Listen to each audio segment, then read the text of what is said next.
Yes, deliberate yan, planado yan.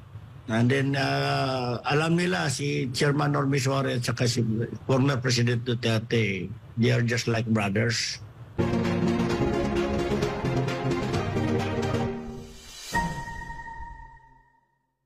Nagsalita na ang liderato ng Moro National Liberation Front o MNLF matapos magpababa ng desisyon ang Sandigan Bayan at 3rd Division laban sa chairman ng grupo. Si MJ Mondihar sa report.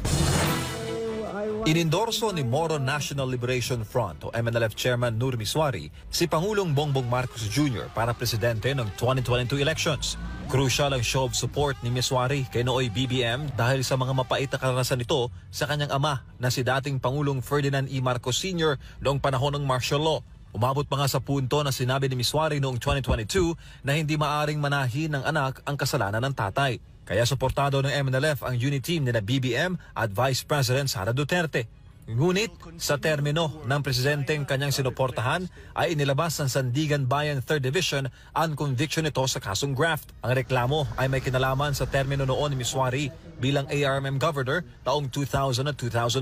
Dismayado ang ibang matataas na opisyal ng MNLF sa nangyari. Ayon kay MNLF Davao State Chairman Monk Olamit, gawa-gawa lang ang kaso na yan laban kay Miswari. Totally fabricated case para lang mahikta nila ang tigulang, ang chairman. Kondisyon naman ni Olamit kung bakit ganito ang balik ng Marcos Jr. administration kay Miswari sa kabila ng suporta nito sa kanya noong nagdaang eleksyon. It's very old. Pero anaon pagyapon nila despite sa tabang. I-quote na ko ang iyahang tabang. The sin of the father cannot be inherited by the son. During the campaign, napuslan yun na ni BBM pakot ni Chairman Normie Suarez. Kilalang malapit kay dating Pangulong Rodrigo Duterte si Miswari. Kaya duda ni Olamit, ito marahil ang dahilan kung bakit iniipit ngayon ang kanilang lider. Yes, deliberate yan, planado yan. And then, alam nila si Chairman Normie Suarez at saka si former President Duterte, they are just like brothers. So, ewan ko lang kung ano ang grand plan talaga nila. Pero this is a total crackdown sa MNLF.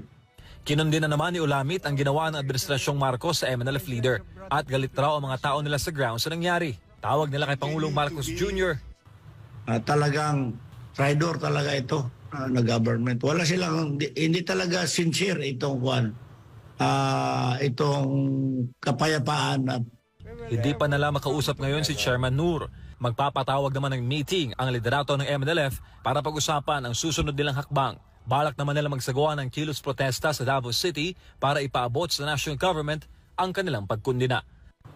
The more they suppress the situation, nag-alburuto ang ground. Hindi lang nagsasalita sila. Kaya nga ako, naging mouthpiece ako ng sentiment sa ground para malalaman nila. I am challenging the government, lalo na to sa UPAPRO. Settle the case of the chairman. Para sa Diyos sa Pilipinas kong mahal, MJ Mondihar, SM9 News.